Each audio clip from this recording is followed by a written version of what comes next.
ಎಲ್ರಿಗೂ ನಮಸ್ಕಾರ. ನಮ್ಮ ನ್ಯೂಸ್ ಅಲರ್ಟ್ ಯೂಟ್ಯೂಬ್ ಚಾನಲ್ಗೆ ನಿಮಗೆ ಸ್ವಾಗತ. ನಾನು ಚಂದನ್. ಚಿತ್ರದುರ್ಗದ ರೇಣುಕಾಸ್ವಾಮಿಯ ಹತ್ಯೆಯ ಪ್ರಕರಣಕ್ಕೆ ಸಂಬಂಧಪಟ್ಟಂತೆ ನಡೀತಿರ್ತಕ್ಕಂಥ ಕೇಸ್ನ ಬೆಳವಣಿಗೆ ಬಗ್ಗೆ ನೀವು ಗಮನಿಸಿರ್ತೀರಿ ಅಂತ ಅಂದುಕೊಳ್ತೀನಿ. ಈ ಒಂದು ಕೇಸ್ನಲ್ಲಿ ಆರೋಪಿ 14ರ ಪ್ರದೋಷ್ ನಾನು ಮಾಫಿ ಸಾಕ್ಷಿ ಆಗ್ತೀನಿ ಅಂತ ಕೋರ್ಟ್ಗೆ ಮನವಿ ಮಾಡ್ಕೊಂಡಿದ್ದನ್ನು ಕೂಡ ನೀವು ಗಮನಿಸಿರ್ತೀರಿ. ಆ ಒಂದು ಮನವಿ ಇಲ್ಲಿಯ ತನಕ ಬಂದು ಇಂದು 59ನೇ CCH ಕೋರ್ಟ್ ಇದಕ್ಕೆ ಸಂಬಂಧಪಟ್ಟ ಹಾಗೆ ಆದೇಶವನ್ನ ಹೊರಡಿಸಿದೆ. ಹೌದು, ಪ್ರದೋಷ್ ಮಾಫಿ ಸಾಕ್ಷಿಯಾಗಿ ಪರಿಗಣಿಸಬಹುದು ಆರೋಪಿಯಿಂದ ಸಾಕ್ಷಿಯಾಗಿ. ಆದರೆ ಆತನಿಗೆ 3 ಷರತ್ತುಗಳು ಅಂತ ಕೋರ್ಟ್ ಎಚ್ಚರಿಕೆಯನ್ನ ಕೊಟ್ಟಿದೆ. ಹಾಗಾದ್ರೆ ಆ 3 ಷರತ್ತುಗಳು ಏನಿದೆ? ಪ್ರದೋಷ್ ಹೇಳಿದ್ದೆಲ್ಲವೂ ಕೂಡ ಸತ್ಯ ಆಗುತ್ತಾ? ಅಪ್ಪಿತಪ್ಪಿ ಪ್ರದೋಷ್ ಸತ್ಯದ ಬದಲು ಸೃಷ್ಟಿ ಕಥೆಗಳನ್ನ ಕಟ್ಟಿಟ್ರೆ ಅದಕ್ಕೇನು ಶಿಕ್ಷೆ ಆಗುತ್ತೆ? ಎಲ್ಲವನ್ನು ಕೂಡ ಡೀಟೇಲ್ ಆಗಿ ಈ ಒಂದು ವಿಡಿಯೋದಲ್ಲಿ ನೋಡೋಣ. ಅದಕ್ಕೂ ಮೊದಲು ಯಾರಾದರೂ ಹೊಸಬರು ನಮ್ಮ ಚಾನಲ್ಗೆ ಮೊದಲ ಬಾರಿಗೆ ಭೇಟಿ ಕೊಟ್ಟು ಈ ಒಂದು ವಿಡಿಯೋವನ್ನು ನೋಡ್ತಾ ಇದ್ರೆ ಸಬ್ಸ್ಕ್ರೈಬ್ ಮಾಡ್ಕೊಳ್ಳಿ, ಪಕ್ಕದಲ್ಲಿರ್ತಕ್ಕಂಥ ಬೆಲ್ ಐಕನ್ ಅನ್ನ ಕ್ಲಿಕ್ ಮಾಡಿ. ಅಭಿಮಾನಿಗಳ ದಾಸ ಡಿವಾ ಚಾಲೆಂಜಿಂಗ್ ಸ್ಟಾರ್ ದರ್ಶನ್ ಅವರು ಆಚೆಗೆ ಬರ್ತಾರೆ ಅಂತ ಬಹುತೇಕ ಅಭಿಮಾನಿಗಳು ಕಣ್ಣಿಗೆ ಎಣ್ಣೆ ಬಿಡ್ಕೊಂಡು ಕಾಯ್ತಾ ಇದ್ದಾರೆ. ಅದಂತೂ ಸುಳ್ಳಲ್ಲ. ಯಾವುದಾದ್ರೂ ಒಂದು ನಟನ ಸಿನಿಮಾ ಬರ್ತಾ ಇದೆ ಅಂತಂದ್ರೆ ಸಾಕು, ಅಯ್ಯೋ ನಮ್ಮ ಹೀರೋ ಇದ್ದಿದ್ರೆ ಅವ್ರ ಸಿನಿಮಾನು ಕೂಡ ಈ ವರ್ಷ ಬರ್ತಿತ್ತೇನೋ, ಕಟ್ಔಟ್ ಕಟ್ತಿದ್ವೇನೋ, ಈ ರೀತಿ ಒಂದು ಉತ್ಪ್ರೇಕ್ಷೆಯಲ್ಲಿ, ಒಂದು ಆಸೆಯಲ್ಲಿ ಅವರ ಅಭಿಮಾನಿಗಳಿದ್ದಾರೆ.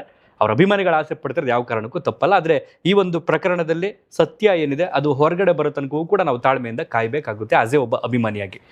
ಸೊ ಒಂದು ಕಾಲದಲ್ಲಿ ಸ್ನೇಹಿತನಾಗಿದ್ದಂಥ ಪ್ರದೋಷ್ ಈ ಒಂದು ಪ್ರಕರಣದಲ್ಲಿ ಅವತ್ತು ನಡೆದಂತಹ ಪಟ್ನಗೆರೆ ಶೆಡ್ನ ಇನ್ಸಿಡೆಂಟ್ನಲ್ಲಿ ಸ್ವಯಂ ಪ್ರೇರಿತನಾಗಿ ಹೋದ್ನ, ಅಥವಾ ಇವರೇ ಬಾರೋ ಅಂತ ಜೊತೆಲಿ ಕರೆದ್ರ ಸಲುಗೆಯಿಂದ, ಅಥವಾ ಇವರೊಬ್ಬರ ಸ್ಟಾರ್ ನಟ, ಅವ್ರ ಜೊತೆ ನಾನು ಎಲ್ಲೂ ಬೇಕಾದ್ರೆ ಆರಾಮಾಗಿ ಓಡಾಡಿದ್ರೆ ಜನ ನನ್ನ ಎಂಥವ್ರ ಜೊತೆ ಸಂಪರ್ಕದಲ್ಲಿದ್ದಾನೆ ಅಂತಾರೆ ಅನ್ನೋ ಒಂದು ಹಿತದೃಷ್ಟಿಯಿಂದ ಈತ ಹೋದ್ನ ಗೊತ್ತಿಲ್ಲ.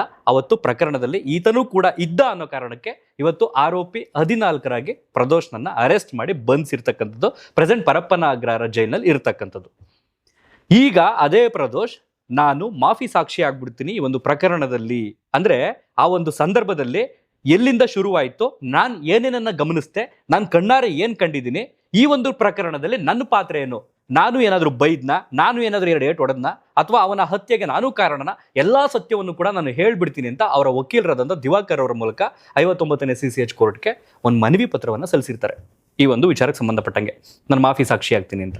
ಸೊ ಇತ್ತ ಇನ್ನೊಬ್ಬ ಯಾರು A10 ವಿನಯ್ ಅವರು ಕೂಡ ಸಲ್ಲಿಸ್ತೀನಿ ಅಂತ, ಇನ್ನೊಬ್ಬ ಐ ಥಿಂಕ್ ಇನ್ನೊಬ್ಬನ ಹೆಸರು ನೆನಪಾಗ್ತಿಲ್ಲ ನನಗೆ, ನಾನು ಕೂಡ ಮಾಫಿ ಸಾಕ್ಷಿನಿ ಅಂತ ಈ ರೀತಿ ಬರ್ತಾ ಇದ್ರು.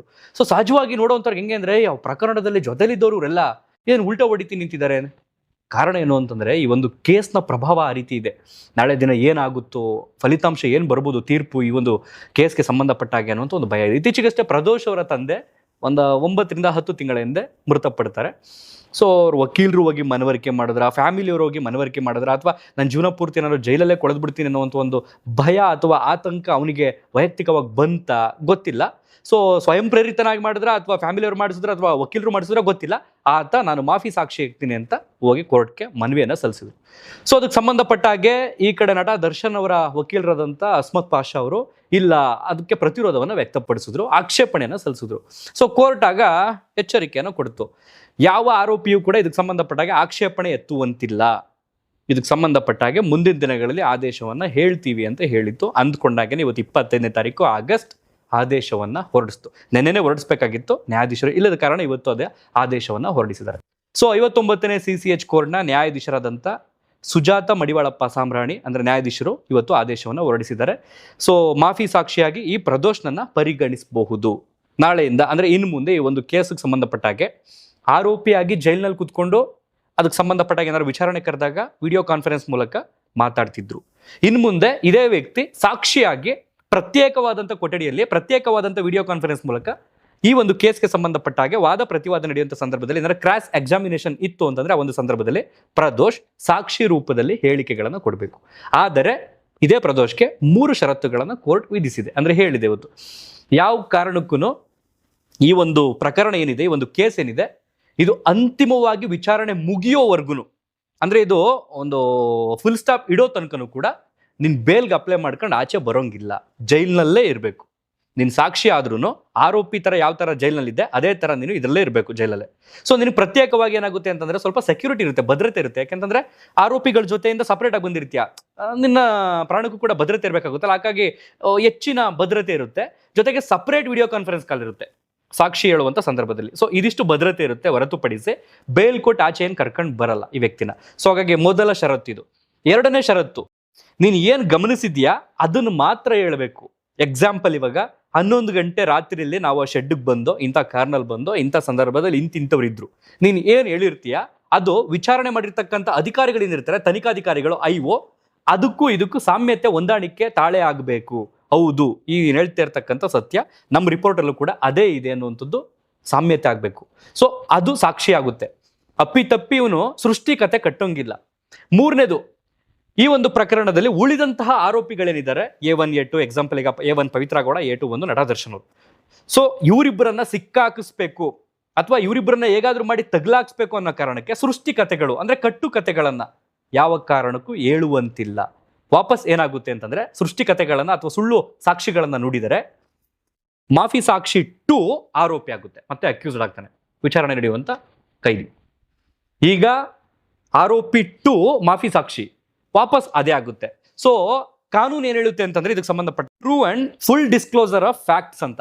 ಸೊ ಅದಕ್ಕೆ ಸಂಬಂಧಪಟ್ಟಾಗೆ ಪ್ರದೋಷ್ ಸತ್ಯ ಏನ್ ಕಂಡಿರ್ತಾನೆ, ಏನ್ ನೈಜವಾಗಿ ಕಣ್ಣಾರೆ ಏನ್ ಗಮನಿಸಿರ್ತಾನೆ ಅದನ್ನ ಮಾತ್ರ ಹೇಳಬೇಕು ಹೊರತು ತನಗೆ ಅನ್ಸ್ದಾಗೆ ಇಮ್ಯಾಜಿನೇಷನ್ ಮೂಲಕ ಹೇಳುವಂತಿಲ್ಲ.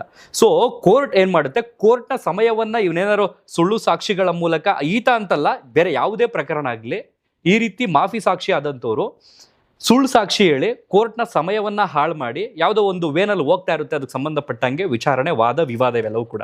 ಇನ್ನೊಂದು ಯಾವುದೋ ಒಂದು ಮಧ್ಯದಲ್ಲಿ ಒಂದು ಬಂದ್ಬಿಟ್ಟು ಹಿಂಗೆ ಸಿಗಾಕೊಂಡ್ಬಿಟ್ಟು ನಾನು ಮಾಫಿ ಸಾಕ್ಷಿ ಹೇಳ್ತೀನಿ ಅಂತ ಬಂದ್ಬಿಟ್ಟು ಸುಳ್ಳುಗಳನ್ನ ಸೃಷ್ಟಿ ಮಾಡಿ ಕೇಸ್ ಇನ್ಯಾವುದೋ ಆಯಾಮ ಪಡ್ಕೊಂಡೋಗಿ ಕೋರ್ಟ್ನ ಸಮಯ ಹಾಳು ಆಗುತ್ತಲ್ಲ. ಸೊ ಹಾಗಾಗಿ ಕೋರ್ಟ್ನ ಸಮಯ ವ್ಯರ್ಥ ಆಗೋ ದೃಷ್ಟಿಯಲ್ಲೂ ಕೂಡ ಶಿಕ್ಷೆ ಆಗುತ್ತೆ. ಸೊ ಬೇರೆ ಆರೋಪಿಗಳಿಗೆ ಏನಿರುತ್ತೆ, A13, A14, A15 ಹಿಂಗೆ ಇರ್ತಾರಲ್ಲ, ಅದ್ರಲ್ಲಿ A14 ಈಗ ಪ್ರದೋಷ ಆಗಿರೋದ್ರಿಂದ ಬಹುಶಃ ನನಗನ್ಸುತ್ತೆ ಹೆಚ್ಚಿನ ಶಿಕ್ಷೆ ಇರುತ್ತೆ ಅಂತ ಅನ್ಸುತ್ತೆ, ಕೋರ್ಟ್ನ ದಿಕ್ಕು ತಪ್ಪಿಸುವಂತ ಪ್ರಯತ್ನ ಅನ್ನೋ ಕಾರಣದಿಂದ. ಸೊ ಒಟ್ಟಾರೆಯಾಗಿ ಈ 3 ಷರತ್ತುಗಳನ್ನ, ಈ 3 ಕಂಡೀಷನ್ಸ್ನ ಕೋರ್ಟ್ ಇವತ್ತು ಹೇಳಿ ಮಾಫಿ ಸಾಕ್ಷಿಯಾಗಿ ಪರಿಗಣಿಸಿದೆ, ಅಂದ್ರೆ ಅರ್ಜಿಯನ್ನ ಈಗ ಪುರಸ್ಕರಿಸಿದೆ. ಈತ ನಟ ದರ್ಶನ್ ಅವ್ರ ಪರವಾದಂಥ ವಕೀಲರು ಸಲ್ಲಿಸಿದಂಥ ಅರ್ಜಿ ಏನಿತ್ತು ಆಕ್ಷೇಪಣೆ, ಅದನ್ನ ತಿರಸ್ಕಾರ ಮಾಡಿತ್ತು. ಸೊ ಒಟ್ಟಾರೆಯಾಗಿ ಈ ಕಡೆ ಅವ್ರ ವಕೀಲರು ಇನ್ನೂ ಒಂದನ್ನು ಸಲ್ಲಿಸಿದ್ರು, ಅಂದ್ರೆ ಕೋರ್ಟ್ ವಿಚಾರಣೆ ನಡೆಯುವಂಥ ಸಂದರ್ಭದಲ್ಲಿ, ಹಿಯರಿಂಗ್ ನಡೆಯುವಂಥ ಸಂದರ್ಭದಲ್ಲಿ ನಮ್ಮ ಆರೋಪಿ ಅಲ್ಲಿ ಖುದ್ದು ಹಾಜರಾಗಬೇಕು ಅಂತ ಬಯಸ್ತಾ ಇದ್ದಾರೆ, ಅದನ್ನ ಗಮನಿಸಬೇಕು, ನೋಡ್ಬೇಕು, ನನ್ನ ಕಣ್ಣಾರೆ ಕೇಳಬೇಕು, ಕಿವಿಯಾರೆ ಕೇಳಬೇಕು ಅಂತ ಬಯಸ್ತಿದ್ದಾರೆ ಅಂತ. ಬಟ್ ಕೋರ್ಟ್ ಅದಕ್ಕೆ ಅನುಮತಿಯನ್ನ ಕೊಡಲಿಲ್ಲ. ಬದಲಿಗೆ ಏನೀಗ ವಿಡಿಯೋ ಕಾನ್ಫರೆನ್ಸ್ ಕ್ವಾಲಿಟಿ ಇದೆಯಲ್ಲ, ಆ ಕ್ವಾಲಿಟಿನ ಸ್ವಲ್ಪ ಸ್ಟ್ರಾಂಗ್ ಮಾಡಿ, ಇವಾಗ ವಾಯ್ಸ್ ಕೇಳದೇ ಇರತಕ್ಕಂಥದ್ದು ವಿಚಾರಣೆ ನಡೆಯುವಂಥ ಸಂದರ್ಭದಲ್ಲಿ, ಆರೋಪಿಗಳಿಗೆ ಜೈಲಿನಲ್ಲಿ ಕೂತಿರ್ತ ಸಂದರ್ಭದಲ್ಲಿ ನೆಟ್ವರ್ಕ್ ಏನಾದ್ರು ಇಶ್ಯೂ ಆಗ್ಬೋದು. ಸೊ ಅದು ಆಗದೆ ಇರೋ ಥರ, ಅಡಚಣೆ ಆಗದೆ ಇರೋ ಥರ ನೋಡ್ಕೊಳ್ಳಿ.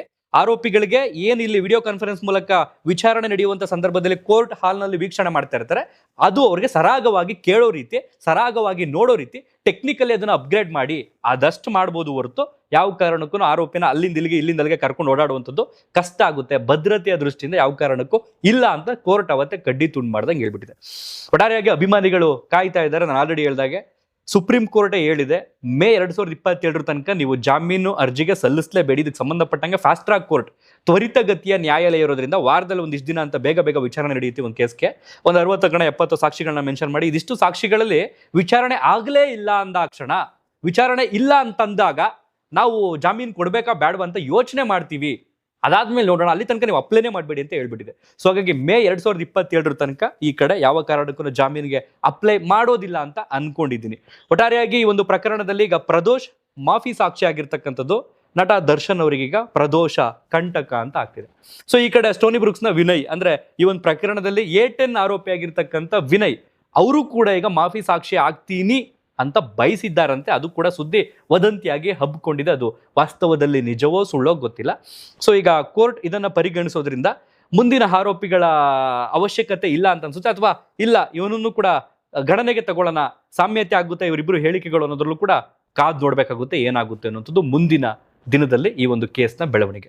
ಒಟ್ಟಾರೆಯಾಗಿ ನಿಮ್ಮ ಅನಿಸಿಕೆ ಅಭಿಪ್ರಾಯಗಳನ್ನ ಕಮೆಂಟ್ ಬಾಕ್ಸ್ನಲ್ಲಿ ಬರೆದು ತಿಳಿಸಿ. ಈ ಒಂದು ಕೇಸ್ನ ವಿಚಾರಕ್ಕೆ ಸಂಬಂಧಪಟ್ಟಂತೆ 2003-4 ಇವರಿಬ್ಬರು ಪರಿಚಯ ಆಗುತ್ತಂತೆ, ನಟ ದರ್ಶನ್ ಅವರು ಹಾಗೇನೆ ಪ್ರದೋಷ್ ಅವರು ಜಯನಗರ ಕಾಲೇಜಲ್ಲೆಲ್ಲೋ ಕ್ರಿಕೆಟ್ ಆಡುವಂಥ ಸಂದರ್ಭದಲ್ಲಿ. ಬೃಂದಾವನ ಸಿನಿಮಾದಲ್ಲೂ ಕೂಡ ನಟ ದರ್ಶನ್ ಅವರೊಟ್ಟಿಗೆ ಇವರು ಆಕ್ಟ್ ಮಾಡಿದ್ದಾರೆ. ಸೊ ಒಂದು ಫೋಟೋವನ್ನು ಕೂಡ ಗಮನಿಸಬಹುದು, ಬಹುತೇಕ ಜನರಿಗೆ ಗೊತ್ತಿಲ್ವೋ ಗೊತ್ತಿಲ್ಲ. ಸೊ ಇವರಿಬ್ಬರದು ಹೆಚ್ಚು ಕಡಿಮೆ ಒಂದು 20 ವರ್ಷಕ್ಕೂ ಮೀರಿದಂಥ ಫ್ರೆಂಡ್ಶಿಪ್. ಸಹಜವಾಗಿ ಈಗ ಜನ ಏನು ಅನ್ಕೊಳ್ತಿದ್ದಾರೆ ಅಂತಂದ್ರೆ, ಅವತ್ತು ಪ್ರಕರಣದಲ್ಲಿ ಎಲ್ಲ ಜೊತೆಲಿದ್ರಿ, ಇವತ್ತು ಶಿಕ್ಷೆ ಅನುಭವಿಸುವಂಥ ಸಂದರ್ಭದಲ್ಲಿ ಅಥವಾ ಕಷ್ಟದ ಸಂದರ್ಭದಲ್ಲಿ ಕೈ ಕೊಟ್ಟು ಹೊರಗಡೆ ಬರ್ತಿದ್ದಾರೆ ಅಂತಂದ್ರೆ ಇದೇನೋ ಫ್ರೆಂಡ್ಶಿಪ್ ಅಂತಿದ್ದಾರೆ. ಒಟ್ಟಾರೆಯಾಗಿ ಒಂದು ರಿಯಾಲಿಟಿ ಹೇಳ್ಬಿಡ್ಲ ನಾನು, ಅವ್ರು ಸ್ಟಾರ್ ಆಗಿರಲಿ ಸಾಮಾನ್ಯರಾಗಿರಲಿ, ಕಷ್ಟ ಅಂತ ಬಂದಾಗ ಒಬ್ಬನೇ ಫೇಸ್ ಮಾಡಬೇಕು. ಇದು ರಿಯಾಲಿಟಿ, ಇದೇ ವಾಸ್ತವ. ಇದೇ ಸತ್ಯ. ನಿಮ್ಮ ಹತ್ರ ಕೋಟಿ ಇರಲಿ, ನಿಮ್ಮ ಹತ್ರ ಏನೂ ಇಲ್ಲದೆ ಇರಲಿ, ಸುಖ ಅಂತ ಬಂದಾಗ ಸಾವಿರಾರು ಜನ ಇರ್ತಾರೆ. ಅದೇ ಕಷ್ಟ ಅಂತ ಬಂದಾಗ ಯಾರೂ ಇರೋದಿಲ್ಲ. ಈ ಒಂದು ಕೇಸ್ನ ವಿಚಾರಕ್ಕೆ ಅಂತ ಹೇಳ್ತಿಲ್ಲ ನಾನು, ಪ್ರತ್ಯೇಕವಾಗಿ ಅದೊಂದು ಸಿವಿಲ್ ಕೇಸ್ ಆಗಿರ್ಬೋದು, ಕ್ರಿಮಿನಲ್ ಕೇಸ್ ಆಗಿರ್ಬೋದು, ಅಥವಾ ಯಾವುದೇ ಕೇಸ್ಗಳಲ್ಲದೆ ಒಂದು ನೋವುಂಟು ಮಾಡುವಂತಹ ಕೃತ್ಯ ಆಗಿರ್ಬೋದು, ಯಾರೂ ಇರೋದಿಲ್ಲ. ಲೆಕ್ಕ ಹಾಕೊಳ್ಳಿ, ಅವತ್ತು ಹೆಚ್ಚು ಕಡಿಮೆ ಈ ಒಂದು ಕೇಸ್ನಲ್ಲಿ A17 ಅಂದರೆ 17 ಜನ ಆರೋಪಿಗಳು ಹೆಚ್ಚು ಕಡಿಮೆ ಇರ್ತಕ್ಕಂಥದ್ದು. ಒಂದು 3-4 ಜನ ಬೇಲಲ್ಲಿ ಆಚೆ ಬಂದಿದ್ದಾರೆ. ಹೆಚ್ಚು ಕಡಿಮೆ ಒಂದು 5-6 ಜನ, ಒಂದು 7 ಜನ ಏನೋ ಒಳಗಡೆ ಇರಬೇಕು, ಪವಿತ್ರ ಗೌಡ ಸೇರಿದಂತೆ. ಅವತ್ತಿನ ದಿನದಲ್ಲಿ ಇನ್ನೂ ಒಂದು 10 ಜನ ಬಂದ್ರೋ, ಹಿಂಗೆ ಡಿ ಬಾಸ್ ತೋರಿಸ್ತೀನಿ, ಯಾರಿಗೋ ಒಬ್ಬಂಗೆ ತಲೆ ಮೇಲೆ ಹೊಡಿಬೇಕು ಅಂದರೆ ಇನ್ನೂ ಒಂದು 10 ಜನ ಎಕ್ಸ್ಟ್ರಾ ಬಂದಿರೋರು. ಕಾರಣ ಏನು? ಯಾರಿಗೋ ಹೊಡಿತೀವಿ ಅನ್ನೋದಲ್ಲ, ಯಾರಿಗೋಸ್ಕರ ಬರ್ತಾ ಇದೀವಿ ಅನ್ನೋ ತುಂಬ ಇಂಪಾರ್ಟೆಂಟ್ ಆಗಿರುತ್ತೆ. ಕಾರಣ ಸುಖದ ಸಂದರ್ಭ, ಕಷ್ಟದ ಸಂದರ್ಭ. ಇವಾಗ ಕೆಲವರು ಕಮೆಂಟ್ಸಲ್ಲಿ ಗಮನಿಸ್ತಾ ಇರ್ತೀವಿ, ನನ್ನನ್ನು ಬೇಕಾದ್ರೆ ಅರೆಸ್ಟ್ ಮಾಡಿ, ನನ್ನನ್ನು ಬೇಕಾದ್ರೆ ಜೈಲಲ್ಲಿ ಇಡಿ, ನಮ್ಮ ಬಾಸ್ನ ಬಿಟ್ಬಿಡಿ ಅನ್ನುವಂಥ ಕೆಲವು ಅಭಿಮಾನಿಗಳಿದ್ದಾರೆ. ಆ ವ್ಯಕ್ತಿ ಸಂಪಾದನೆ ಮಾಡಿರ್ತಕ್ಕಂಥ ಆಸ್ತಿ ಅದು. ಒಟ್ಟಾರೆಯಾಗಿ ಈ ಒಂದು ಪ್ರಕರಣದಲ್ಲಿ ಕೆಲವು ಅಭಿಮಾನಿಗಳಿಗೆ ಬೇಸರ ಏನು ಅಂತಂದರೆ, ವ್ಯವಸ್ಥೆ ಮೇಲೆ ಇದೇ ರೀತಿಯ ಒಂದು ಪ್ರಕರಣಕ್ಕೆ ಸಂಬಂಧಪಟ್ಟಂತೆ ರಾಜಕಾರಣಿಯಾದಂಥ ವಿನಯ್ ಕುಲಕರ್ಣಿ ಅವರಿಗೆ ಜನಪ್ರತಿನಿಧಿಗಳ ನ್ಯಾಯಾಲಯ ಕೊಟ್ಟಿರ್ತಕ್ಕಂಥ ಆ ಒಂದು ಆದೇಶ ಏನಿದೆ, ಒಂದು ಬಿಡುಗಡೆ ಜಾಮೀನು ಮೇಲೆ, ಅದೇ ರೀತಿ ಇವ್ರಿಗೆ ಯಾಕೆ ಮಾಡ್ತಿಲ್ಲ?